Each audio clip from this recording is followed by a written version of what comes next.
Bonjour à tous et bienvenue à Question pour un conteneur. Donc, comme on l'a dit tout à l'heure, c'est un talk un peu atypique. On va essayer de voir vos connaissances en container, en Podman, Docker, etc. au format quiz. Donc, sortez vos téléphones le temps qu'on commence à se présenter. Et donc, on va jouer et en même temps, on va vous faire des démos pour vous montrer les bonnes réponses. Aurélie. Donc, je m'appelle Aurélie Vache, je suis développeur backend chez OVH Cloud, dans la tech depuis 20 ans. Et en fait, le petit truc qui est rigolo, qui est cool, c'était que j'étais ici, dans cette même salle, il y a 6 ans, pour faire pour la première fois mon talk sur le syndrome imposteur. J'étais derrière un pupitre et on ne me voyait pas. Donc je vous assure que cette photo, c'était moi. Et moi, je suis Chérine, je suis actuellement chez Red Hat. J'ai fait un peu de la tech dans plein d'endroits avec des métiers très différents. Je m'occupe aussi un petit peu du Marseille Java User Group. Et donc, du coup, si vous avez des talks à nous proposer ou bien si vous voulez devenir sponsor, on est à la recherche de sponsors aussi. Et donc, enfin, pour me vider la tête, je cours. Voilà. Donc, si vous êtes prêts, on vous propose de scanner le QR code. Donc vous allez arriver sur une page blanche avec un bandeau bleu. Pour l'instant, on ne vous demande pas votre pseudo, ça va arriver juste un peu plus tard. Go. On le remettra après le QR code au fil du talk. Mais du coup, est-ce que tout le monde l'a pris? Tout le monde se connecte sur Slido? Ouais. Ça va arriver aussi. Allez. Donc c'est là, normalement, que vous allez avoir aussi la demande du pseudo qui va arriver. Donc, connectez-vous, vous entrez le pseudo, et puis on va attendre quelques secondes, pas beaucoup quand même, parce qu'on est timé, mais on va attendre le temps que vous vous connectez toutes et tous. Ça se connecte, c'est cool. Allez, allez.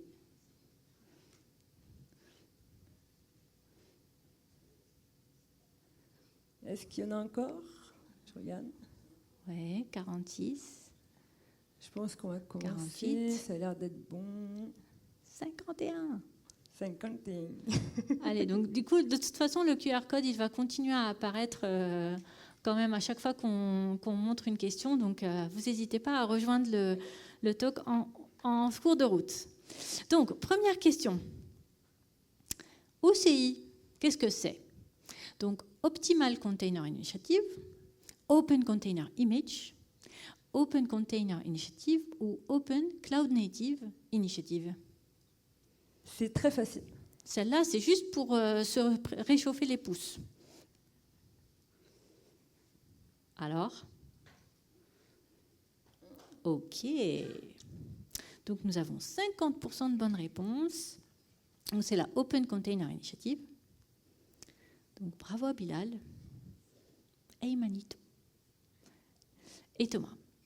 Donc, pour le récap, Open Container Initiative, c'est une gouvernance open source autour de l'utilisation des containers. Donc, ça standardise 3 choses. Ça standardise le format de l'image, donc quelle est sa structure, qu'est-ce qu'on est dedans, comment sont les layers, etc. Ça standardise aussi la distribution, c'est-à-dire la façon dont on va parler avec les registries pour faire un pull, pour faire un push, pour taguer une image, etc. Et troisièmement, le runtime, c'est-à-dire la façon dont un container engine tel que Docker, tel que Podman, CRI-O, Containerd, etc. vont charger une image pour l'exécuter. Voilà. Prochaine question. On reprend les téléphones. Question numéro 2. Oui, ils sont prêts, t'es prêt. Donc, OCI Docker, c'est pareil? Est-ce que d'après vous, c'est vrai ou est-ce que c'est faux? Est-ce que c'est la même chose? Donc, c'est encore une question très facile et après, ça va se corser. Allez, encore quelques secondes pour répondre. Ouais. Donc, vous avez globalement trouvé que c'est faux, parce que sinon, quelle était l'utilité en fait de oui, on ne serait pas là, quoi. Question. Vous avez bien répondu. On ne serait pas là. Le tableau n'a pas encore changé, mais ça va changer, j'en suis sûre. Donc en fait, en 2015, Docker a fait une donation de son format d'image, de son runtime à OCI. Et depuis, Docker et OCI, ils vivent leur vie chacun de leur côté avec quelques petites subtilités. Et les outils tels que Docker, Podman, Scopeo, Crane, ils font tout pour masquer ces petites subtilités pour le confort des utilisateurs. Allez, question 3. On reprend les téléphones. Et les images au format Docker et au format OCI sont-elles identiques? Ouais, OCI et Docker V2, c'est la même chose. OCI, c'est un fork de Docker V1, ou bien OCI et Docker V2 sont entièrement différents ou légèrement différents. Qu'est-ce que vous en pensez alors? Ouais, la plupart ont la bonne réponse, donc ils sont effectivement légèrement différents. Et on va vous expliquer tout ça en démo. Donc le tableau bouge un petit peu déjà. On va passer à la démo. Vous me dites si j'agrandis ou si c'est bien? Ça va? OK. Donc ce qu'on a fait, c'est qu'on a copié une image. Donc la première fois en utilisant le dir de point // qui va copier l'image dans son format d'origine, donc ici Docker V2. Et on copie la même image en utilisant OCI de point // pour l'avoir au format OCI, donc en utilisant Scopeo. On va regarder le contenu du manifeste de l'image au format OCI. Donc qu'est-ce qu'on y voit? Donc c'est du JSON qui nous dit que le media type c'est du OCI image manifeste dans lequel j'ai une layer de config qui est identifiable par son hash spécifique et qui a un media type OCI image config et une layer qui a aussi son media type spécifique et son digest. Maintenant, si on s'amuse à faire un diff entre le manifeste OCI et le manifeste Docker V2, qu'est-ce qu'on va voir? Étonnant. En fait, il n'y a aucune info qui change, donc les hashes même sont identiques. Le seul truc qui change, c'est les media types. Et là, vous allez dire, ah, c'est super, il y en a qui s'amusent vraiment, qui se disent standard juste en changeant des media types de nom. Mais en fait, c'est justement cette ouverture qui va donner à OCI la capacité de mettre à l'intérieur des containers autre chose que juste des runnable containers. Donc Helm, par exemple, il y a quelques années, 2 ou 3 ans maintenant, ils ont modifié leur CLI pour ajouter une sous-commande push pour pouvoir mettre leur chart directement dans un packaging OCI container et la pousser dans la registry. Donc de cette façon, vous consommez vos Helm charts sur la registry de la même façon que vous consommez les images. Donc si on regarde justement ce manifeste, cette image Helm qu'on vient de créer, on va voir que Helm ont créé leur propre media type pour la config layer et pour la layer qui contiendra le chart. Et parce que aujourd'hui, j'imagine que vous avez tous fait la formation LLM, n'est-ce pas? Donc Aurélie et moi, on a fait le modèle le plus petit de la Terre, 4 caractères, et avec Horace, donc c'est OCI Registry as Storage, pas as Service, on va pouvoir pousser ce LLM dans une registry. Donc là, c'est la registry locale. Donc on rajoute un artifact type pour dire ça, c'est notre propre tambouille. Et donc avec ça, on vient de pousser un modèle dans une registry. Aujourd'hui, les modèles se consomment aussi sur les registries. Voilà. Question suivante. On reprend les téléphones. Numéro 4. Que se passe-t-il quand je push une image dans un registry? Mon image est pushée telle qu'elle, l'image est compressée lors du push, ou bien chaque registry a son algorithme de compression. Alors, plus compliqué. On va voir. Alors, ouais. Alors en fait, à chaque fois qu'on donne ce talk, j'ai l'impression à chaque fois que tout le monde, ou presque tout le monde, tourne pas de mots, et c'est bien du coup qu'on en parle. C'est important d'en parler. C'est important de montrer tous les problèmes que l'on a eus et vous montrer comment les résoudre. Et du coup, le tableau il change un peu, mais ça va encore changer, vous inquiétez pas. Donc en fait, contrairement à ce que l'on pense, la taille d'une image en local et sur un registry, c'est pas la même. Et lors de l'exécution de la commande Docker push, juste avant l'upload, il y a une compression des layers qui est faite. On va le voir en démo. Et ça va être rigolo avec une seule main. Alors, on va commencer par se loguer à notre OVHcloud Private Registry avec notre petit Docker Login. Ensuite, on va builder, on va construire une image sur notre machine. Le petit Docker build, il y a le cache, donc ça va vite, et le Wi-Fi, on va voir, il est sympa normalement. Et on va regarder quelle est la taille de l'image sur notre machine.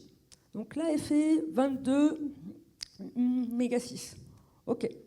Et après, bon, on se dit, mon image, je la push sur les registries et je vais voir après si la taille, c'est pas la même, etc.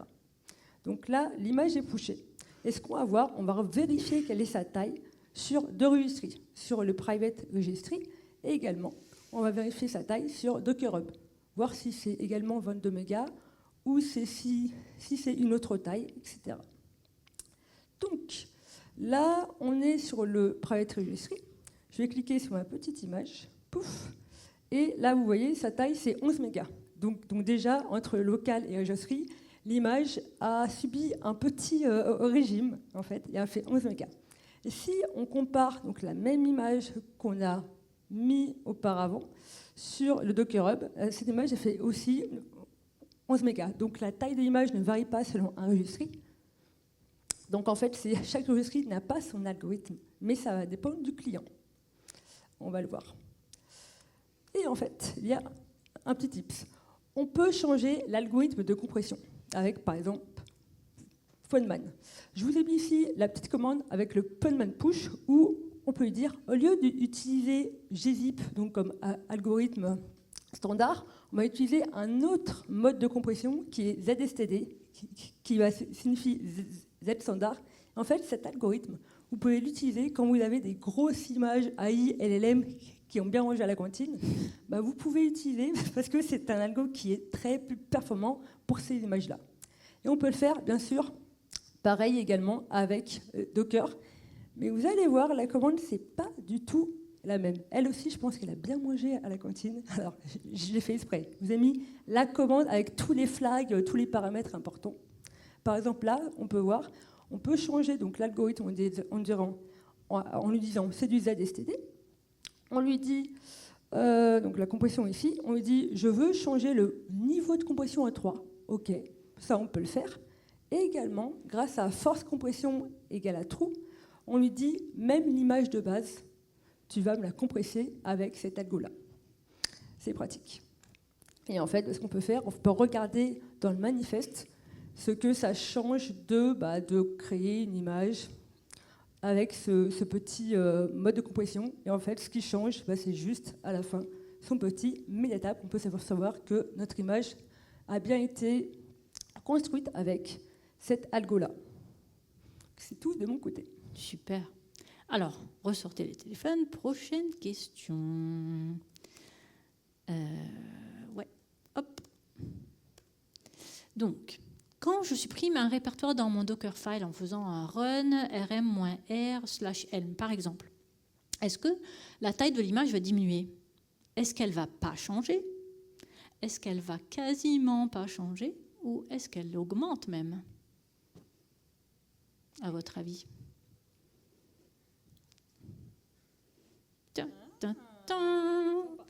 Petit piège. Oui, effectivement. La taille de l'image ne change quasiment pas.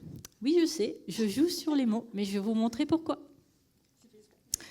Alors, quand on rajoute des lignes dans le container file, on ne touche pas aux layers existantes. Par contre, donc quand vous faites le fameux run rm-r, ça rajoute un fichier dans une layer. Et ce fichier s'appelle le .wh, le truc que vous êtes en train de supprimer. Donc là, .elm. Ce fichier a 0 octet, d'où le fait que la taille ne change quasiment pas. C'est en fait le container runtime qui va interpréter ce fichier et qui va se dire « Ah, .wh.elm, ça veut dire il faut que je prenne /elm et que je le supprime ». Donc c'est la notion de type X. Donc, pour la petite démo, on va prendre un répertoire dans lequel on a mis un répertoire Elm avec un petit chart et un container file. Container file, c'est la même chose qu'un Docker file, c'est la nomenclature OCI. Donc là, en fait, dans mon Dockerfile, je commence par une petite image UBI micro, je rajoute le répertoire Helm dedans et je le supprime à la 4e étape. Je build et ensuite, on va faire un podman save. Donc, au lieu de pousser dans une registry, on va juste le stocker dans un répertoire local. Donc, regardons ce que ça donne, ce répertoire local. C'est en fait, chacune des layers, c'est un fichier, plus le manifeste qu'on a vu tout à l'heure. Donc maintenant, si je fais une boucle et que je regarde en fait les contenus des différents TAR, des différentes layers, pour voir s'il y a des fichiers qui s'appellent Helm dedans, qu'est-ce que je vois? Je vois qu'il y a une layer qui correspond, elle contient le tar GZ encore. Donc ça n'a pas changé, ça n'a pas été supprimé. Et c'est là qu'on voit notre .wh.helm avec ses 0 octets. Donc, c'est votre container runtime qui va s'en charger de ce fichier-là. Donc, si je fais par exemple un crane export de mon image dans un autre répertoire, Crane va en fait faire exactement ce que fait le container runtime. Donc, si je regarde maintenant à l'intérieur de ce tar et je regarde des fichiers qui s'appellent Helm, je vais voir qu'il n'y en a plus, en fait. Voilà, pour ma petite démo. Question numéro 6. Attaque. L'image que je build fonctionne partout. Ben oui, build once, deploy anywhere. Ou bien, ça dépend. Ou bien, bah non, c'est fou en fait. Donc j'avoue que nos réponses sont peut-être un petit peu cheloues. C'est fait exprès, bien entendu. Ils commencent à nous connaître maintenant. Ouais, je pense. Bah, on va voir si on nous connaît ou pas. Ouais, ils nous connaissent. Ah, quand même. Il y a quand même du ben oui, mais on va voir comme d'abord en démo, pourquoi ce qu'on pense au début, eh ben, c'est pas forcément ce qui se passe en vérité avec les outils. Ah, bravo à Thomas, 6-6 pour le moment. Il est en top, mais ça va encore changer, je le sais. Donc en fait, par défaut, l'image que l'on build, elle est buildée pour sa plateforme et son architecture. Donc en fait, ce qu'on a dit, c'est ça dépend, parce que, imaginons, si je build mon image sur mon Mac M1 2312, ça va changer, je build pour ARM64. Par exemple, si je fais un run de mon application sur un Linux, sur un AMD64, ça ne marchera pas. L'architecture n'est pas la même. Pareil, si je veux faire un run de mon application sur un cluster Kubernetes qui a un node avec du AMD64, quand bien l'archi ne sera pas la même, ça ne fonctionnera pas non plus. Ça dépend. Donc il y a une solution. La solution va être de builder notre image avec les multi-arch images. On va le voir en démo comme d'hab. Pouf. Alors on va commencer par créer un builder qui va nous permettre de faire nos petites images. Donc avec Docker Buildix Create, on lui donne un petit nom et -u, ça veut dire je veux l'utiliser après sa création. Donc on crée notre petit builder et après on va inspecter pour voir ce qu'il y a dedans en fait. Donc avec Docker Buildix Inspect, on regarde dans le petit builder. Si je remonte, pouf, là ce qui est important à voir en fait, c'est la liste de tous les plateformes pour lesquelles on va pouvoir créer des images. Par exemple, nous, on veut créer une image pour AMD64 et ARM64. On va pouvoir le faire parce que c'est dans la liste des plateformes. Donc, allez, sans attendre, on va créer une petite image pour ces deux architectures-là et on pushera directement sur le registry. Donc ça, on va le faire avec Docker Buildix Build. Moment push, on push directement et on dit, je veux builder pour ARM et AMD64. Ma petite image, avec le tag multi-arch. Franchement, le Wi-Fi, je pense qu'il est quand même sympa. Il est bien rapide et ça fait très plaisir. Donc, on va afficher le manifeste pour voir ce qu'il y a dedans avec un autre outil qui s'appelle Crane. On regarde ce qu'il y a dans notre manifeste. Alors, il y a quoi? Si on remonte, ce qui va être intéressant, c'est de voir, voilà, dans la liste des manifestes, il y en a deux qui nous intéressent pour ARM et AMD64. Donc notre image, elle va être bien pour ces deux plateformes-là. Ça, c'est cool. Et on va vérifier également sur le registry si on a toutes les infos dont on a besoin. Donc on va aller toujours sur le Docker Hub, mais on va regarder dans un autre tag. Hop, si je ne me cours pas, vu que c'est du QRT, c'est bon, j'y suis arrivé. Donc en fait, ce qui est cool dans le Docker Hub Et dans d'autres registries, c'est qu'on peut savoir vite fait que si une image, elle est compatible, si elle supporte d'autres architectures que la nôtre en fait. Du coup, là, je sais que je vais pouvoir récupérer ce tag-là pour cette image. Ça va être compatible avec AMD et ARM64. Et ça, c'est très pratique. Ça aide beaucoup. Hop, je te rends la main. Merci. Et donc, prochaine question. Exterminate. Alors, vous vous doutez. Quand je supprime une image d'une registry, est-ce que toutes ces layers sont également supprimées? Oui ou non? Ah oui, je sais, je me soigne. J'ai eu quelques petits incidents avec tout ce qui a rapport avec les supprimations d'images.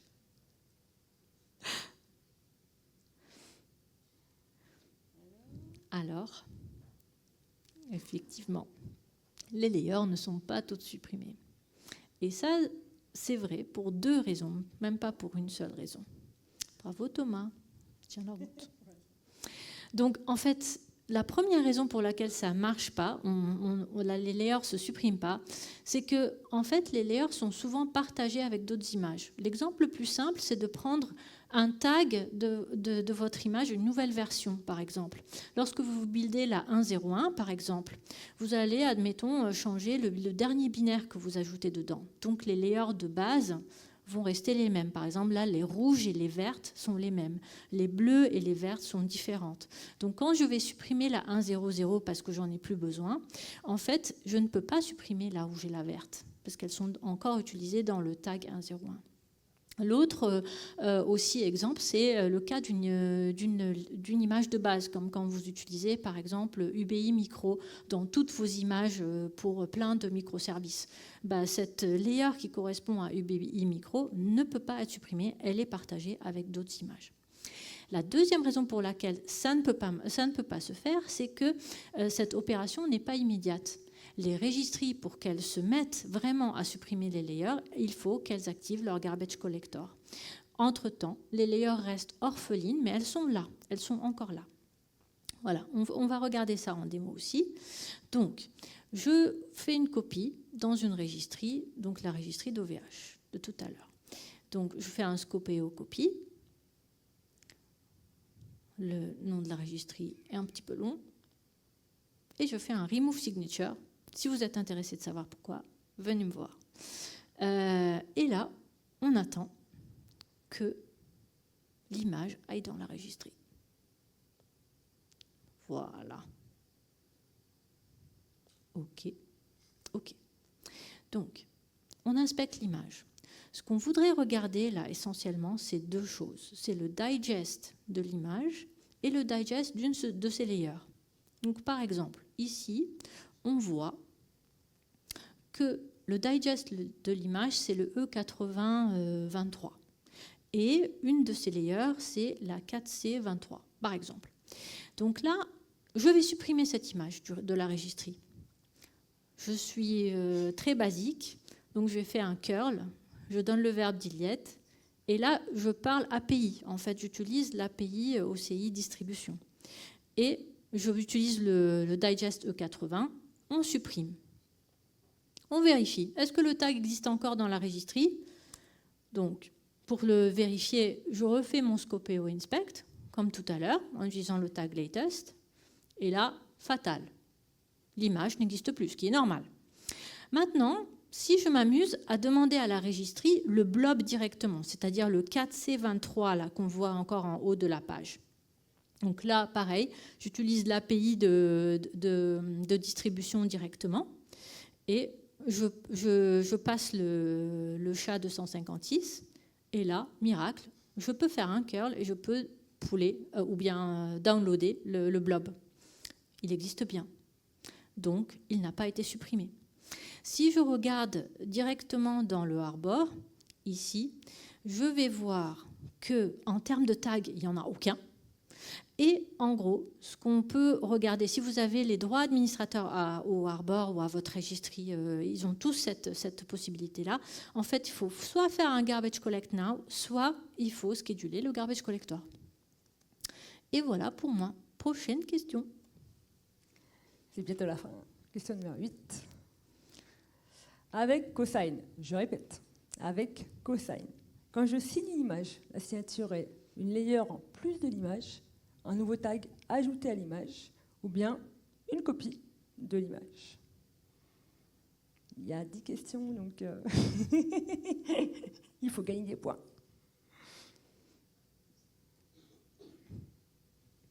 Oh. Alors là, c'est très serré. Là, il y a 38.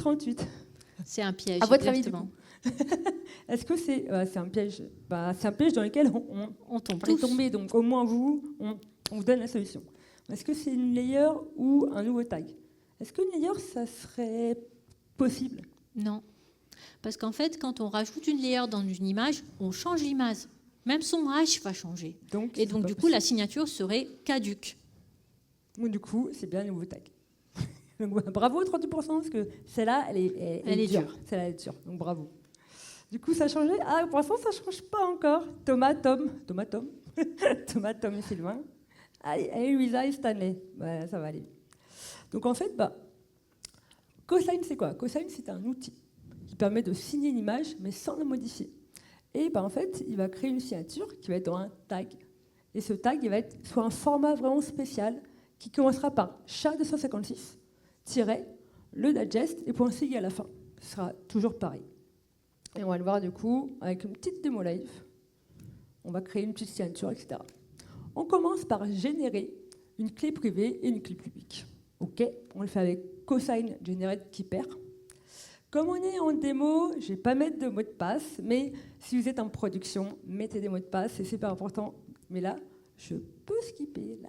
Non. C'est pas bien, je sais, c'est mal. C'est pas enregistré en plus. Personne n'a vu. Personne ne voit les bêtises que je fais. Donc en fait, comme il est conseillé de signer une image avec son digest, on va le récupérer. Il y a une petite commande pour ça en fait. On récupère le digest.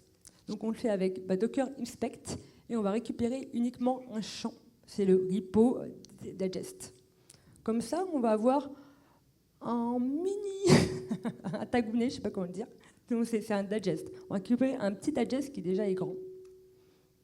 Et on va signer notre artefact. Et on le pushera directement sur le registre. Donc pour cela, on utilise cosign sign. Et comme on est à Riviera Dev, on vous a rajouté une petite paire de clés valeurs, la conf égale Riviera Dev. Et en fait, ce qui peut être sympa pour vous, c'est quand vous êtes en production, quand vous êtes à travers une chaîne de CI/CD, du GitHub, etc., grâce à cette paire de clés valeurs, on va pouvoir rajouter, c'est de mettre des infos intéressantes. Par exemple, vous allez mettre le artefact, il est pour quelle équipe, pour quel contexte, pour quel projet, pour quel outil. Ça va être super sympa. Donc là, j'ai pas de mot de passe, désolé. Donc là, je signe mon image. Et en fait, ce que vous allez voir, la commande a fait deux choses en réalité. Donc, en bas, on a un pushing signature. Donc on crée la signature et on la push directement sur le registre. Mais en fait, autre chose, l'avant-dernière ligne est marquée T-log. En fait, ça va créer un transparency log avec plein de métadatas et ça va le stocker sur un serveur Rekor, R-E-K-O-R. Donc il y a deux choses qui sont faites en vérité. Et on va vérifier si vraiment notre image est signée en fait. Parce que si ça se trouve, je dis des choses, mais c'est faux. Donc pour cela, on va faire un petit cosign verify. Est-ce que mon image est signée ou pas? Est-ce que ça a fonctionné, ce qu'on fait? Alors, voyons voir. Hop, je vais trop vite. Mais du coup, ouais, l'image est bien signée. On a les petites informations sur le type, c'est qui a créé la signature. On a même le digest et la référence à l'image. Et mettre même une petite paire de valeurs qui est mise dans un champ qui est optionnel. Qui s'appelle optionnel, il est optionnel. Et en fait, on va vérifier également sur le registre si l'image est bien signée en fait. Donc, pouf, je me mets là. On va aller sur notre registre de tout à l'heure. Et là, comme vous pouvez le voir, depuis tout à l'heure, je n'ai pas changé. La colonne signature, signe était rouge. Là, normalement, si je fais un refresh, allez, chante. Si je fais un refresh, la colonne, elle change. Ça marche, je suis soulagée.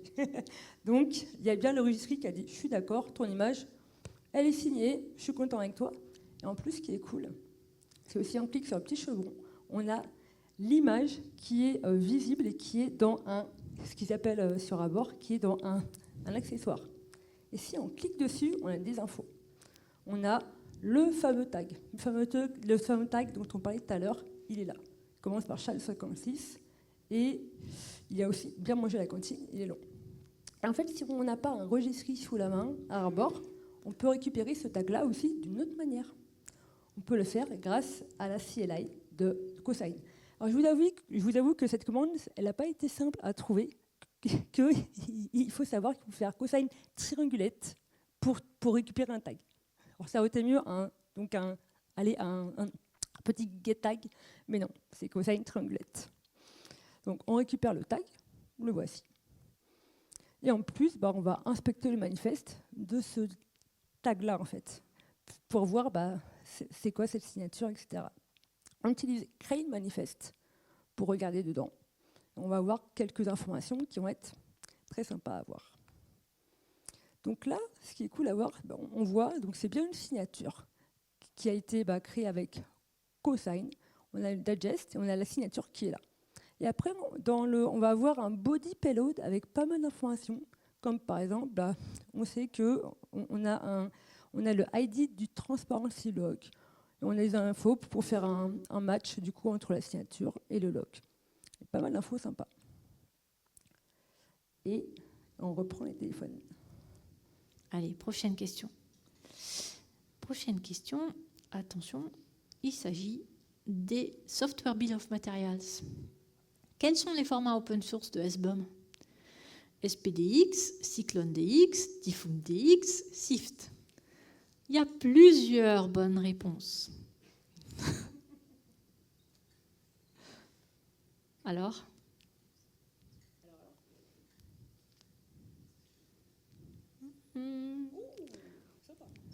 Pas mal. Alors, c'est rigolo parce que ça y va. Décrescendo. Donc, SPDX et CycloneDX, c'est bien des formats open source. TyphoonDX, on l'a inventé complètement. Et SIFT, c'est bien un format de SBOM, mais il n'est pas open source. Bravo, Thomas, il tient la tête. Donc, un SBOM, c'est un inventaire. Comme dans l'industrie, on veut savoir quels sont les airbags qu'on a dedans, quels sont les pneus. On veut tout savoir sur nos containers, de la tête jusqu'aux pieds. Et donc, du coup, ça va nous aider pour tout ce qui est vulnérabilité, pour tout ce qui est licence, etc. Donc, lequel choisir, SPDX ou CycloneDX? Donc, SPDX est poussé par la Linux Foundation. Il est aussi certifié ISO 59062. Il est très verbeux, donc il contient pas mal d'informations. Il est utilisé dans d'autres industries. CycloneDX, lui, il est poussé par OWASP. Il est légèrement plus jeune, il est moins verbeux et il est très axé automatisation, pipeline, etc. Donc, très vulnérabilité, je veux chercher les licences, etc. Lequel choisir? OCI, le standard ne se positionne pas pour vous, donc c'est à vous de choisir votre outil, votre format, on va dire. Et donc, le format à choisir dépend un petit peu de ce que vous avez derrière pour consommer vos SBOM, parce que c'est bien joli de les créer, mais il faut surtout que vous les consommiez. Donc, on va regarder en démo. Par souci de temps, on va vous montrer que la génération du SPDX. Mais les outils qu'on vous montre ici font aussi du CycloneDX. Donc là, avec Trivi, par exemple, on génère au format JSON le SPDX concernant l'image qu'on a poussée tout à l'heure et qu'on a buildée avec Aurélie et qu'on a signée. Donc, JSON, d'autres formats existent. Donc, on peut faire du protobuf, on peut faire du XML. Donc ça aussi, ça dépend de comment vous allez consommer votre SBOM. Donc pour visualiser le SPDX, je vais vous épargner le JSON et je vais vous proposer d'utiliser BOM, qui est un outil qui est créé par Kubernetes 6 et qui permet de présenter les SBOM de cette façon. Donc là, on voit que cette image contient essentiellement des packages Go, puisque c'est une image qui est construite en Go, et on voit en dessous l'Alpine, qui est la couche de base, avec tous les packages qui sont en dessous. Maintenant, on peut utiliser d'autres outils pour générer le SBOM. Trivi n'est pas le seul. On peut par exemple utiliser Docker Scout pour faire cette génération. On peut aussi utiliser Podman. Donc Podman ne le fait pas lui-même, mais il vous permet de choisir votre commande pour le SBOM scanner. Et enfin, le BOM Generate, il vous permet aussi de générer le format. Maintenant, question bête. Est-ce que, comme j'ai généré 3 commandes pour la même image, est-ce que les outputs que j'ai générés sont les mêmes, vu que c'est la même image et que c'est du SPDX et c'est du JSON? À votre avis, c'est pareil? Ouais, non. Ouais, mauvaise nouvelle. Trop simple, sinon. Mauvaise nouvelle, ça l'est pas. Donc, par exemple, le Docker Scout, il vous donne ça pour la même image. Donc, en fait, on va jusqu'au détail de tous les fichiers qui existent dans l'image. Le BOM, lui, il reste très high level, donc il vous montre que ça. Et donc, c'est pour vous dire que les outils vont plus ou moins dans le détail des images. Donc, pourquoi il y a des techniques différentes de pouvoir détecter ou scanner ce qu'il y a dans l'image. Et donc, par exemple, pour une image qui contient du Go, vous pouvez peut-être utiliser certains outils, mais ces outils ne vont pas être adaptés à une image qui contient du C, par exemple, ou du binaire autre. Donc, outre ce petit problème assez important pour les SBOM, ce qu'on voulait vous dire, c'est que OCI, la spec a changé et elle vous permet de pousser les SBOM dans les registries à côté des images, au même titre que les signatures, comme vous l'a montré Aurélie tout à l'heure. Donc, avec Horace, par exemple, qu'on a vu tout à l'heure, je peux faire attach, citer mon image, et mettre tout un tas d'arguments en plus, le artifact type, etc., pour dire à Arbor qu'il s'agit en fait d'un SBOM, et je peux pousser du coup le fichier /tmp/result.json qu'on a créé tout à l'heure dans la registry. Donc, quand on va plus tard soit aller directement dans la registry pour le voir, soit utiliser un Horace Discover par exemple pour regarder, on va voir que l'image a bien 2 referrals, on appelle ça dans la spec. Le premier, c'est notre SBOM, et le second, c'est celui qu'on a créé tout à l'heure, rappelez-vous, c'est la signature en fait. Donc celui-ci, c'est la signature. Et voilà. Et on passe à la dernière. La dernière. Dernière soyez question. rapide. Et aussi, il faut bien répondre. Dernière question, la diff. Que se passe-t-il quand je crée une image avec le même nom et les mêmes tags qu'une image existante? C'est impossible, c'est pas possible. Ou bien la nouvelle image est créée et l'ancienne est supprimée, ou bien la nouvelle image est créée et l'ancienne est gardée. La dernière fois, il faut gagner des points. Alors sympa. Pas mal. Ils sont trop forts. Vous êtes tombés dans ce piège, je suis sûre. Hein? Ils sont tombés dans ce piège. Ouais, ils n'ont pas compris, maintenant ils comprennent. Exactement. Alors, bravo à Thomas, à Tom et à Sylvain. Prenez des captures écran de votre téléphone, s'il vous plaît, parce que sinon après on ne pourra pas le voir. Donc il y a des petits goodies à gagner. Il y a des petits cadeaux sympas. Donc venez nous voir à la fin. Et pour les autres, on a aussi des stickers à gogo et d'autres goodies qu'on peut vous donner. Et ce qui est cool à chaque fois, j'aime bien le dire, c'est on voit la question la plus difficile. Ça a été le format des SBOM. Et oui. Elle revient, ça, là, quand même. Donc c'est cool. Allez, on va voir une démo aussi. Donc en fait, quand on crée une image, et quand on en recrée une avec le même nom et le même tag, alors l'ancienne image est gardée, mais elle devient ce qu'on appelle une dangling image, aussi appelée une non-non image. Vous voyez, le repository, le tag, c'est non-non. Non-non image. On va le voir avec la dernière démo, ça y est. Alors, je suis sur ma machine, donc je vais faire comme d'hab, je vais builder une image. Alors, vu que j'ai fait la démo un vendredi, je vais nommer Friday, et comme à chaque fois, à chaque fois c'est tôt qu'on ne fait jamais un vendredi, donc c'est rigolo. Je passe pour une quiche. Donc en fait, donc je crée une petite image avec le tag Friday, et j'ai mis dedans une Golang en 1.21. Ok, c'est une application de démo, une petite appli. Donc ça y est, elle est buildée, ouais, nickel. Et ensuite, je vais regarder des informations sur mon image. Donc, elle s'appelle bien Gopher API. Son tag est Friday. Et l'image ID, c'est E7B. Vous retenez, c'est important. La taille, on s'en fout, ça y est, la question, on l'a déjà posée. Donc, c'est E7B. Et, en fait, Chérine, j'ai un petit truc à te dire. j'ai vu un Dis-moi. bug dans l'application. Donc en fait, il faut impérativement qu'on change la version de Go. Ah, Est-ce que tu d'accord. Heureusement peux qu'on le n'est faire, pas s'il te plaît? vendredi, parce que moi, livrer les vendredis, c'est pas mon truc. Hein. On leur montre pas et tout parce que Donc, on va changer le Golang en 1.20. oups. Et voilà, c'est reparti. C'est bon? Oui, On on peut continue relivrer. Ou comment sortir du VI quand c'est un QWERTY et que je n'ai pas l'habitude. Merci madame. donc, on rebuild l'image. Et là, ce qui est important, c'est de regarder est-ce que ça a changé. Donc en fait, là, le nom est le même, le tag est le même, mais l'ID a changé. L'ID maintenant, c'est 677 machin chose. Et avant, on l'a encore? Ouais, trop bien. On l'a encore, c'est le Toute E7B. deuxième ligne. Donc le nom est le même, le tag est le même, mais l'image ID, c'est plus le même. Et en fait, il y a un petit truc sympa à faire. Vous pouvez faire docker image-f en lui disant dangling égale true pour voir uniquement les images dangling. Et comme ça, vous pouvez voir que l'image, en fait, elle existe encore. L'image est sur votre ordinateur, elle prend de la place, elle consomme du disque dur. Donc la petite solution va être de supprimer. On peut dire, je veux supprimer toutes ces images-là qui prennent de place et qui ne sont plus utilisées en fait. Donc c'est un petit tip, c'est sympa. On peut le faire avec Docker AMI et on dit je veux supprimer que ces images-là.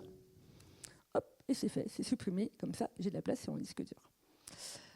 Attention, cette démo, ce fonctionnement est uniquement avec Docker. Et si vous utilisez par exemple Control-D en tant que image store, vous n'aurez pas ce comportement.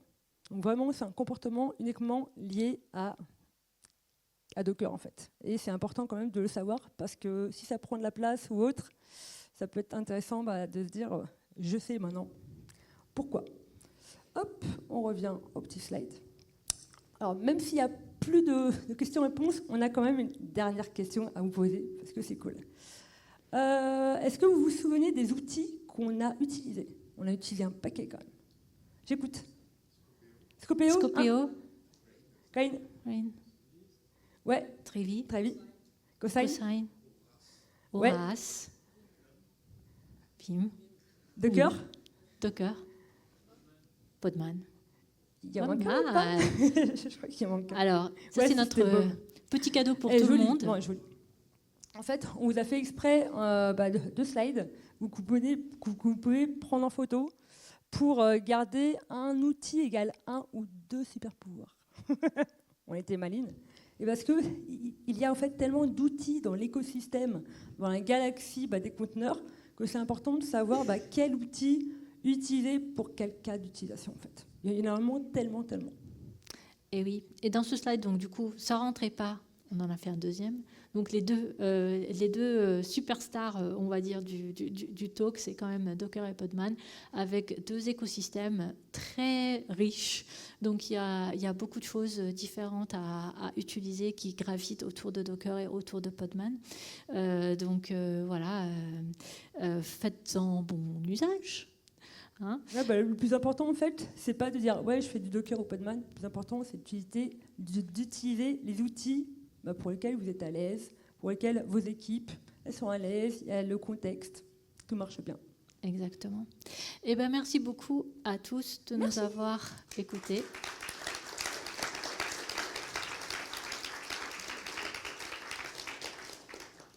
Donc, on mettra les slides, je crois qu'on les donnera aux organisateurs, donc elles seront sur le site. Et également, je les partagerai sur les réseaux sociaux. Les feedbacks, c'est important. Donc, si vous avez 2-3 secondes pour scanner le QR code et nous donner quelques feedbacks, c'est toujours génial. C'est important. Alors, si c'est possible, des feedbacks positifs et bienveillants. Mais franchement, là, je le dis, mais c'est important de le faire pour tous les speakers en fait que vous allez voir. Ça aide à améliorer ou à savoir que le talk est cool. Oui. Ah, ouais. Ok. Voilà. Du sur coup, la vous page avez du le QR site. code, mais également vous avez le lien Open Feedback sur le site internet. Donc vous cliquez sur les talks. Pour chaque talk, vous avez après l'Open Feedback. Merci. Est-ce qu'il y a des questions? Et si on a du temps pour les questions? Ouais, on a le temps, c'est cool. 3-4 minutes. Bon, nickel. Donc, s'il y a des questions ou anecdotes ou ce que vous voulez, on est là.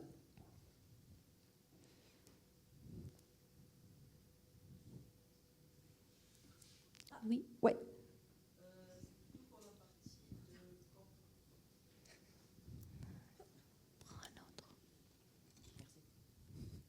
C'est plutôt pour la partie de compression. Vous avez mentionné qu'on peut... le client, c'est là où on spécifie l'algorithme de compression. Mais du coup, si je pull, est-ce que ça le reconnaît automatiquement ou bien c'est pareil, il faut aussi spécifier et du coup savoir la compression utilisée dans les images? Il faut que tu cliques. C'est mieux. Le bouton on est dur à trouver. Donc en fait, quand tu pulls une image, l'image est déjà créée. Donc tu récupères une image et après si tu regardes dans les infos, tu peux voir son media type, tu peux voir quel est l'algo qui a été utilisé. Mais c'est bon, toi, par défaut, quand tu fais un Docker build, quand tu crées une image ou avec Podman, ça va le créer avec l'algorithme standard. gzip. Donc toi, tout le monde, on ne fait pas gaffe à ça en fait. Et c'est si on a vraiment des contextes particuliers, on peut le changer. Tu as sur le site internet, tu as un comparatif avec les algos qui existent. Et, selon tes images, je peux te dire, là pour ce contexte, moi j'ai parlé de LLM, parce qu'on en parle beaucoup. Pour ce contexte-là, peut-être le ZSTD il va pouvoir être sympa. Il va pouvoir permettre d'avoir des images plus compressées. Et l'algo, il va être bon, parce que sinon, ça prend trop de temps, tu vois. Donc vraiment, ouais, tu as des comparatifs d'algorithmes qui existent. Donc c'est à toi de voir selon ton contexte. Mais pour les cas d'utilisation, on va dire, dans 90% des cas, le gzip, ça fait le taf, en fait. Ça fait le boulot. Là, ce que tu vois à l'écran, c'est que le MediaType dit le format de compression. Et ton client, quand il va faire un pull de l'image, il va savoir quel algo appliquer pour décompresser le layer. Merci. Est-ce qu'il y a d'autres questions? On espère en tout cas que ça vous a plu, que ce format qui est très atypique, c'était cool. Donc voilà. Merci bien.